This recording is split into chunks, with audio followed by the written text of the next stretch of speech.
नमस्कार दोस्तों, हमारे YouTube channel 8127 Aditya education point पर आप सभी का स्वागत है। आज हम पढ़ेंगे यूपी टेट एग्जाम का मैथ सेक्शन पढ़ेंगे, मैथ सब्जेक्ट पढ़ेंगे। दोस्तों आज मैथ की पहली क्लास हम आपको पढ़ाएंगे, तो संभावित है कि मैथ की जो यूपी टेट की जो मैथ की पहली क्लास होती है उसमें सब कुछ बेसिक बताया जाता है और संभवतः बेसिक से क्वेश्चन भी बनते हैं। बेसिक में कुछ ऐसे क्वेश्चन होते हैं जो डाउटफुल होते हैं लोगों के, उन क्वेश्चन को आज हम सॉल्व कराएंगे। उन क्वेश्चन के बारे में हम बताएंगे। बहुत ही बेसिक क्वेश्चन रहेंगे आज के, बहुत ही बेसिक मैथ का मैटर आज पढ़ाया जाएगा। मगर ये बात तो बिल्कुल तय है कि इस बेसिक मैटर से आपको 2 या 3 क्वेश्चन यूपी टेट की परीक्षा में देखने को जरूर मिल जाते हैं। चलो दोस्तों, फंडामेंटल बेसिक से पहले ही मैथ हम सीखते हैं। सबसे पहले क्या सीखते हैं? सबसे पहले सीखते हैं संख्या क्या है। तो संख्या क्या है? संख्या क्या है कि संख्या से पहले हम अंक सीख लेते हैं। अंक से संबंधित चीज़ें हम जानेंगे। तो अंक क्या होते हैं? अंक ऐसे चिन्ह हैं जो संख्याओं के लिखने के रूप में प्रदर्शित होते हैं। जैसे आपके मान के चलिए 1 हुआ, 2 हुआ, तो क्या है, संख्याओं को प्रदर्शित करने जो अंक क्या होते हैं, ऐसे चिन्ह होते हैं। ये ऐसे चिन्ह होते हैं जो संख्याओं को प्रदर्शित करते हैं।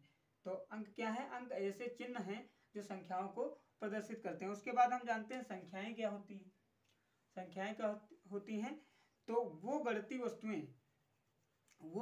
वस्तुएं जिनका उपयोग गिनने, मापने और नामकरण करने के लिए किया जाता है। वे गणितीय वस्तुएं जिनका उपयोग मापने या नामकरण में किया जाता है क्या कहलाती? संख्याएं कहलाती हैं। और अंक गणित में कुल कितनी संख्याएं होती हैं? अंक गणित में कुल 10 संख्याएं होती हैं। कौन कौन सी? 0, 1, 2, 3, 4, 5, 6, 7, 8 और 9। कितनी संख्या होती है? अंकगणित में कुल कितनी संख्या है? अंकगणित में कुल 10 संख्याएं होती हैं। तो चलो दोस्तों, हम शुरुआत करते हैं आज संख्याओं के प्रकार से। संख्याओं के प्रकार से संबंधित क्वेश्चन यूपी टेट में कई देखने को मिल जाते हैं जो संख्याओं के प्रकार होते हैं। जैसे मान के कभी भाज्य संख्याएं, कभी अभाज्य संख्याएं, सम संख्याएं, विषम संख्याएं और भी जितने प्रकार की संख्याएं हैं, सभी संख्याएं हम आज इस वीडियो के माध्यम से जानेंगे।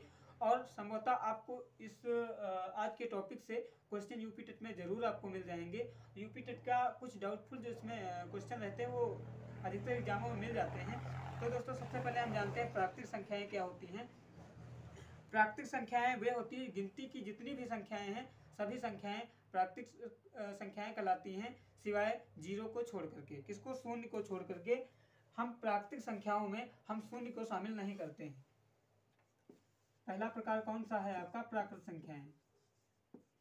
प्राकृतिक संख्याएं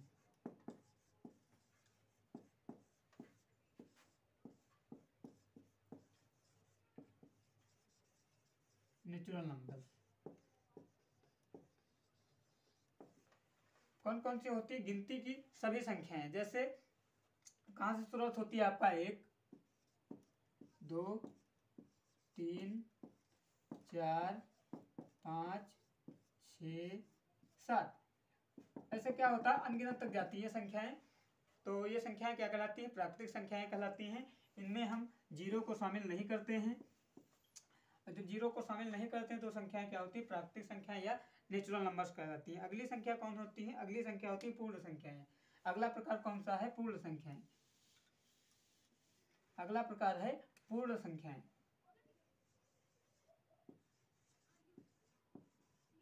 पूर्ण संख्याएं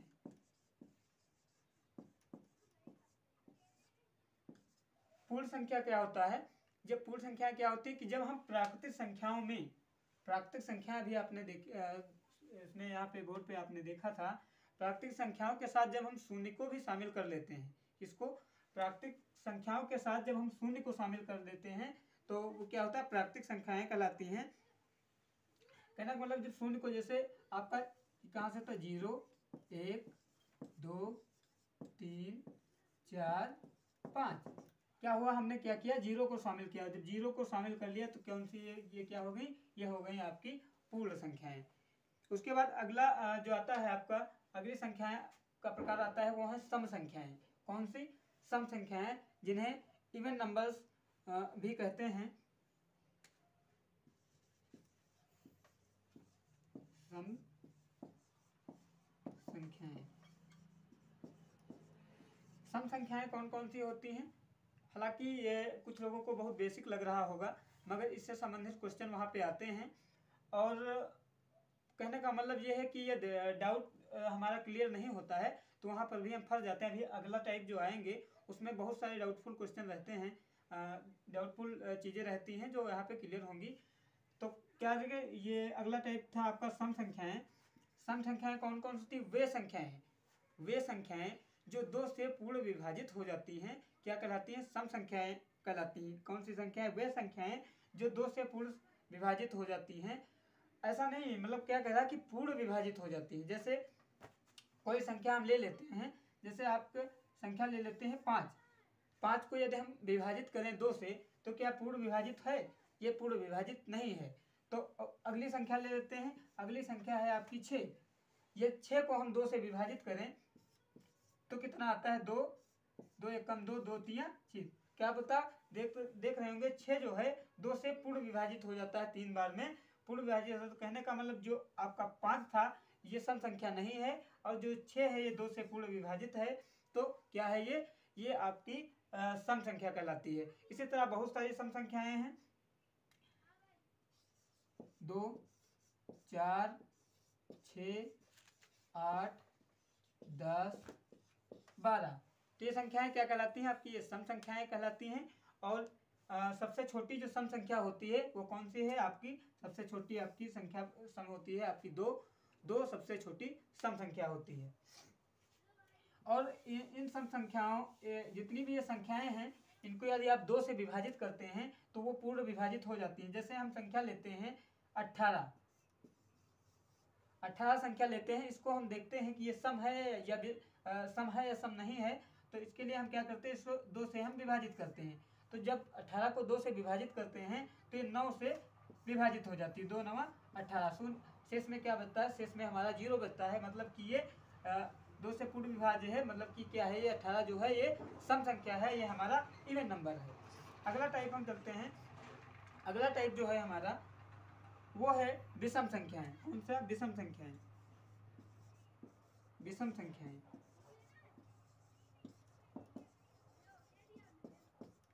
विषम संख्याएं या इसे कहते हैं ऑड नंबर्स।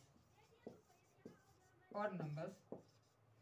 ऑड नंबर क्या होता है? जो सम का होता है ये बिल्कुल सम का उल्टा होता है। वो क्या होते हैं कि ये वे संख्याएं जो 2 से पूर्ण विभाजित हो जाती हैं वो सम संख्याएं कहलाती हैं।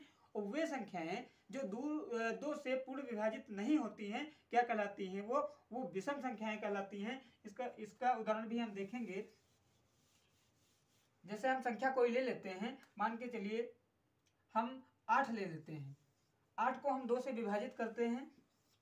8 को 2 से विभाजित करते हैं तो 4 बार में पूर्ण विभाजित हो जाती है। 2 चक्कू 8। तो क्या है कि ये सम संख्या है, ये विषम संख्या नहीं है। उसके बाद हम तुरंत क्या लेते हैं? 9 ले लेते हैं। उसके बाद जब हम 9 लेते हैं और इसको 2 से विभाजित करते हैं तो जो 2 चौको 8 और 1 क्या बच जाता है? हमारा शेष बच जाता है। और जब कुछ शेष बच जाता है तो इसका मतलब ये है कि वह संख्या पूर्ण विभाज्य नहीं है। तो कहना मतलब जो 9 है वो पूर्ण विभाज्य 2 से नहीं है। और जब पूर्ण विभाज्य 2 से नहीं है तो संख्या क्या है? वो संख्या विषम संख्या है। तो इसी तरह हम कोई भी संख्या लेते हैं और चेक करते हैं वो सम है या विषम है। तो जैसे संख्या हम लेते हैं 17 संख्या कौन सी लेते हैं हम? 17 को हम चेक करते हैं कि 2 से पूर्ण विभाज्य है या नहीं है। तो जब 17 को हम चेक करते हैं तो 2 से करते हैं 2 8 16। 2 8 जब 16 से इसको विभाजित करते हैं तो देखते हैं आप 16 और एक शेष बच जाता है। एक जब शेष बच जाता है मतलब कि ये संख्या 2 से पूर्ण विभाज्य नहीं है। और जब संख्या 2 से पूर्ण विभाज्य नहीं है तो वो संख्या कौन सी है? वो हमारा ऑड नंबर है, वो हमारा विषम संख्या है, वो हमारी विषम संख्या है। इसी तरह हम सबसे देखते हैं 3। उसके बाद 3 के बाद आती है आपकी 5। 3 के बाद आती है 5। 5 के बाद आता है आपका 7। 7 के बाद आता है आपका 9। 9 के बाद आता है 11। इसी तरह से क्रमागत ये जो विषम संख्याएं हैं ये हमारी क्रमागत विषम संख्याएं हैं। और इसमें आप इन संख्याओं में किसी को भी आप 2 से डिवाइड करके देख लीजिए। इन संख्या में किसी को 2 से विभाजित कर लिया, कोई भी इसमें संख्या पूर्ण विभाजित नहीं होगी, सब में एक कुछ ना कुछ इसमें शेष बच रहा होगा। तो इसका मतलब ये है कि ये जिसमें कुछ शेष बच रहा है तो ये क्या है, ये सभी विषम संख्याएं हैं, विषम संख्याएं हैं। इनमें इनके कुछ नियम होते हैं, हम थोड़ा सा जान लेते हैं। जैसे कि 2 या 2 से अधिक सम संख्या को जोड़ने पर सदैव क्या प्राप्त होती है, सदैव सम संख्या प्राप्त होती है। एक सम संख्या और एक विषम संख्या को जोड़ने पर सदैव क्या प्राप्त होती है, विषम संख्या प्राप्त होती है।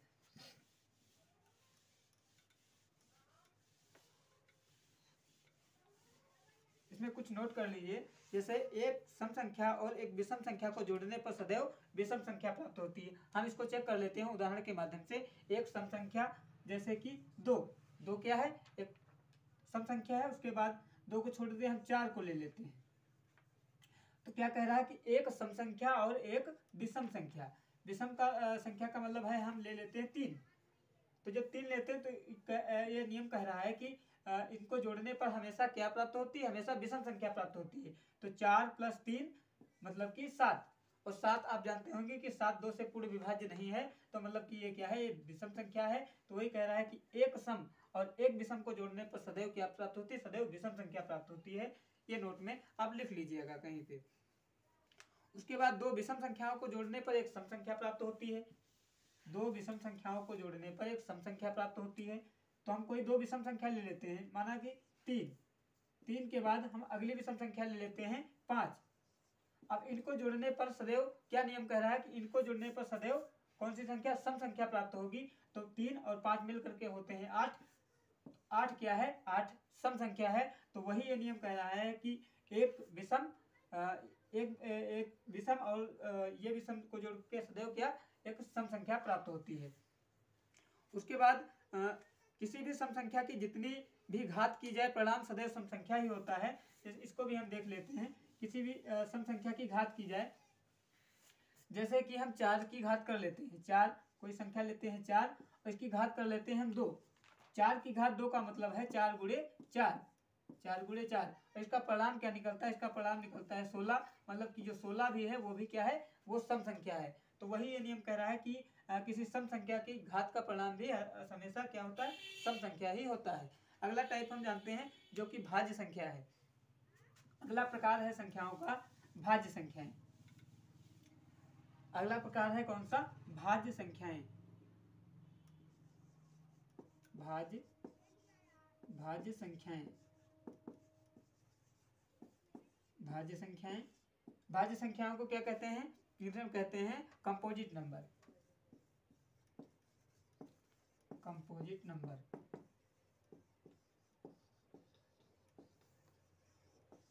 Composite number. अच्छा, भाज्य संख्याओं को यौगिक संख्याएं भी कहते हैं, संयुक्त संख्याएं भी कहते हैं। अब भाज्य संख्याएं क्या होती हैं, इनके बारे में जानेंगे। और इससे क्वेश्चन हमेशा यूपी टेट में बन के आता है, एक क्वेश्चन भाज्य संख्याओं से जरूर आता है। तो हालांकि क्वेश्चन बहुत ही सरल होता है, मगर आपको कंफ्यूजन मिटाना बहुत जरूरी होता है। इसमें कंफ्यूजन क्या होता है, पहले तो हम जानेंगे कि भाज्य संख्याएं होती क्या हैं। जिन संख्याओं में एक या उस संख्या को छोड़कर किसी दूसरी संख्या से भाग हो जाए, जिन संख्याओं में एक या उस संख्या से छोड़कर किसी अन्य संख्या से भाग हो जाए तो वो संख्या क्या कहलाती है, भाज्य संख्या कहलाती है। जैसे हम कोई एक भाज्य संख्या ले लेते हैं, जैसे हमारी भाज्य संख्या हो गई मान के चलिए 4।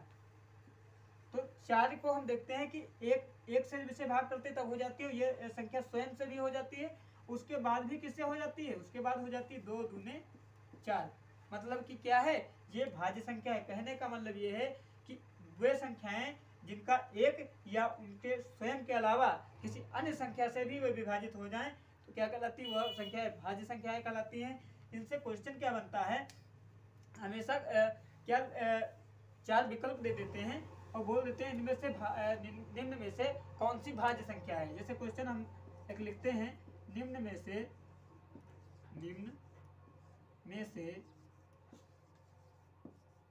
से कौन सी भाज्य संख्या है, कौन सी भाज्य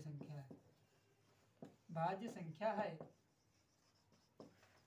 तो इसमें विकल्प में क्या देते हैं, पहला देते हैं आपका 2, पहला देते हैं 2 और दूसरा देते हैं 6, तीसरा देते हैं 8 और चौथा मानो देते हैं आपका 12। तो उसमें क्या होता है, कंफ्यूजन ये हो जाता है, 12 देते हैं या मान के चलिए यहाँ पे 6 कर लेते हैं, 6 के बाद क्या 9 कर लेते हैं, 9 के बाद तब 12 कर लेते हैं। अब यहाँ पे पूछते हैं कि निम्न में से भाज्य संख्या कौन है, या ऐसे पूछ लेंगे निम्न से भाज्य संख्या नहीं है।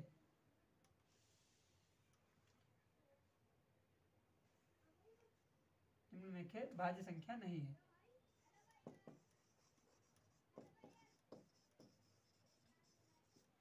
अब यहाँ पे ये हो जाता है कि भाज्य और सम में हम थोड़ा सा वहां पे क्लियर नहीं कर पाते हैं। अब जो ये सम 2 है, ये क्या है, ये संख्या तो सम है, संख्या क्या है, संख्या ये इवन है, मगर ये अभाज्य है। क्यों, क्योंकि 2 1 से कटती है और स्वयं से कटती है, इसके अलावा किसी अन्य संख्या से 2 विभाजित नहीं होती। मगर कंफ्यूजन वहां पे ये हो जाता है कि 2 सम संख्या है, और सम संख्या के कंफ्यूजन को न क्लियर करते हुए हम इसे ही हम क्या करते हैं, इसे भाज्य संख्या लगा देते हैं। जबकि 2 क्या है, 2 क्या है, अभाज्य संख्या है। 2 क्या है, 2 अभाज्य संख्या है, 2 भाज्य संख्या नहीं है। और उसके बाद अगली संख्या जो आती है, अगली संख्या आती है 9। अगली संख्या कौन सी आती है, 9। 9 संख्या जो है वो विषम संख्या है, विषम संख्या है मगर भाज्य संख्या है। 2 क्या है, 2 विषम संख्या तो है, मगर क्या है कि ये भाज्य संख्या है। मगर यहाँ पे कंफ्यूजन ये हो जाता है कि 9 एक विषम संख्या है, और मान लीजिए ये हम यहाँ पे क्लियर नहीं करते कि विषम है, मगर फिर भी क्या है, भाज्य है। क्योंकि क्यों भाज्य है कि एक 9 से भी और 9 एक से भी, तो दोनों हो गए। 2 के अतिरिक्त इसमें और एक कौन सा अपूर्तक होता, कौन सा भाज्य होता, किससे भाज्य होती, 3 तिया 9, 3 तिया 9। इसीलिए जो 9 है, 9 क्या है, भाज्य संख्या है, 9 अभाज्य संख्या नहीं है। हाँ, 9 विषम संख्या जरूर है मगर भाज्य संख्या है। बस यही चीजें यहाँ पे क्लियर करनी होती। इससे क्वेश्चन यूपी टेट में कई बार पूछा गया है, बहुत बार पूछा गया है, तो इस चीज को यहाँ पे बहुत जरूरी क्लियर करना होता है कि 2 और 9, 2 को हमेशा पूछ लेता है, 2 डाल के पूछ लेता है इसमें कौन सी भाज्य संख्या है, और 9 डाल के पूछ लेता है इसमें कौन सी अभाज्य संख्या है। तो आपको ऐसा लगता है यदि सम और विषम को आप उसी में ऐड कर लेते हैं तो वहां पे आपका एक क्वेश्चन गलत हो जाता है। तो 2 जो है हमें, और दूसरा प्रकार पहले समझ लेते हैं। दूसरा प्रकार है आपका अभाज्य संख्या। दूसरा कौन सा है, अभाज्य संख्या। अभाज्य संख्या, अभाज्य संख्या, अभाज्य संख्या का क्या होता है, इसका भाज्य संख्या का तुरंत अपोजिट होता है। जैसे सम का अपोजिट विषम होता है, वैसे भाज्य संख्या का तुरंत अपोजिट उल्टा क्या होता है, अभाज्य संख्या। इसमें क्या होता है कि इसमें क्या था कि वह संख्या स्वयं और एक के अतिरिक्त यदि किसी अन्य से विभाजित होती है तो संख्या भाज्य कहलाती है। यहाँ पे क्या है कि वे संख्याएं जो केवल एक या स्वयं से विभाजित होती हैं, किसी अन्य संख्या से विभाजित नहीं होती हैं, अभाज्य संख्याएं कहलाती हैं। कौन सी, अभाज्य संख्याएं कहलाती हैं। अब उदाहरण के तौर पे हम जानेंगे, जैसे हम ले लेते हैं सबसे छोटी अभाज्य संख्या कौन सी, सबसे छोटी अभाज्य संख्या 2 है। कौन सी है, 2। सबसे छोटी अभाज्य संख्या कौन सी है, 2। 2 का हम विभाजन करते हैं तो एक तो 1 गुणे 2, एक क्या होता है 1 गुणे 2, और दूसरा क्या होता है 2 एकम 2। इसके अतिरिक्त 2 का कोई एक बता दीजिए जिससे 2 विभाजित होता हो, कोई भी संख्या अन्य नहीं है। तो परिभाषा क्या कहती है कि परिभाषा कहती है वे संख्याएं जो केवल एक या स्वयं एक से विभाजित होती हैं, विभाजन के अलावा किसी अन्य से विभाजित नहीं होती, तो क्या कहलाती हैं, अभाज्य संख्याएं कहलाती हैं। तो 2 जो है सबसे छोटी अभाज्य संख्या है। और भाज्य में क्या होता है कि 2 एक और स्वयं के अतिरिक्त किसी अन्य संख्या से विभाजित हो जाती हैं, तो वो क्या कहलाती है, भाज्य। जैसे यहाँ पे एक बहुत ही इंपॉर्टेंट 9 है। 9 क्या है, 9 भाज्य संख्या है, अभाज्य संख्या 9 नहीं है, क्योंकि 3 गुणे 3 से 3 तिया 9 से विभाजित हो जाती है। 1 से तो होती है 1 गुणे 9, उसके बाद 9 एक कम 9, तो इनके अतिरिक्त भी इसका एक विभाजक है, कौन सा है, 3 गुणे 3। इसीलिए 9 जो है, 9 क्या है, भाज्य संख्या है, और 2 क्या है, अभाज्य संख्या है। यहाँ पे सम और विषम वाला कॉन्सेप्ट आपको एकदम क्लियर रखना है। उसके बाद अगला टाइप जो है, अगला टाइप आपका आता है अभाज्य संख्याएं हो चुका है। इनसे संबंधित हम कुछ पॉइंट्स जान लेते हैं।